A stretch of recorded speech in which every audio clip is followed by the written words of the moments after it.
ഫെബ്രുവരി 23 professor M Krishnan Nair ചരമദിനം. സാഹിത്യവാരഫലം എന്ന നിരൂപണ പംക്തിയിലൂടെ വിശ്വസാഹിത്യത്തെ മലയാളികളുടെ മനസ്സിനോട് അടുപ്പിച്ച മലയാള നിരൂപണ സാഹിത്യത്തിലെ കുലപതിയായിരുന്ന പ്രൊഫസർ എൻ കൃഷ്ണൻ നായർ 2006 ഫെബ്രുവരി 23 അന്തരിച്ചു.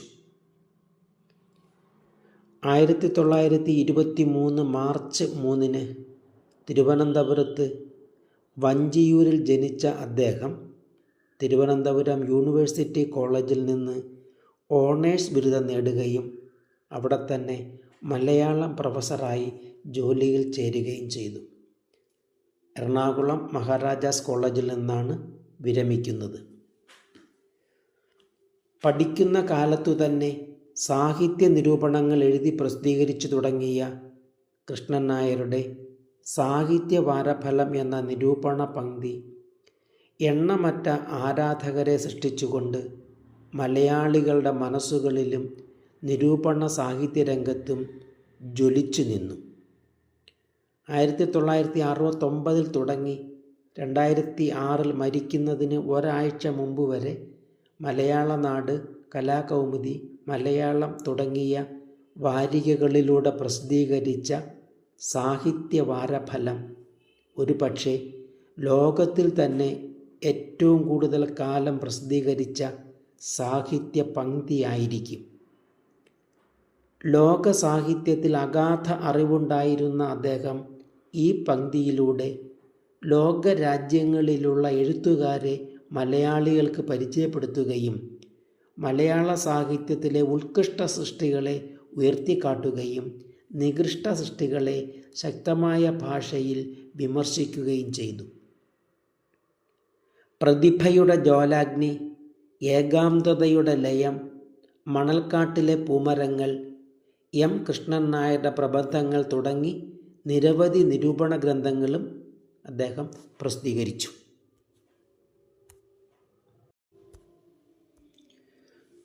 John Keats ചരമദിനം. ഇംഗ്ലീഷ് സാഹിത്യത്തിലെ ഏറ്റവും പ്രശസ്തരായ റൊമാൻറ്റിക് കവികളിൽ ഒരാളായ ജോൺ കീറ്റ്സ് 1821 ഫെബ്രുവരി 23 അന്തരിച്ചു.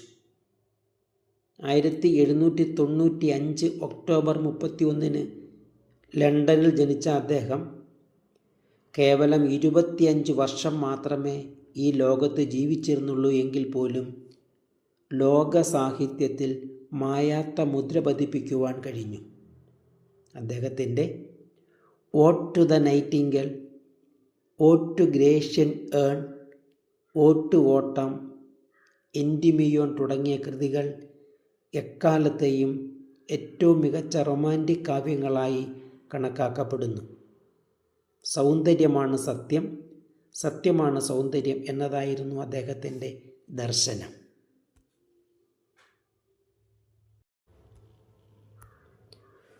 ഗുട്ടൻബർഗ് ബൈബിൾ അച്ചടിച്ച് പുറത്തിറക്കി.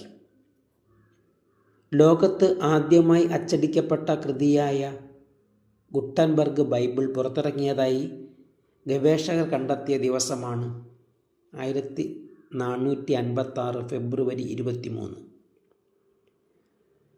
അച്ചടിയുടെ പിതാവായി അറിയപ്പെടുന്ന ഗുട്ടൻബർഗ് കണ്ടുപിടിച്ച അച്ചടിയുടെ ഉത്ഭവത്തോടെ ലോകത്തിൽ വിജ്ഞാന വ്യാപനത്തിൻ്റെ മണ്ഡലത്തിൽ വലിയ മാറ്റങ്ങളാണ് ഉണ്ടായത്.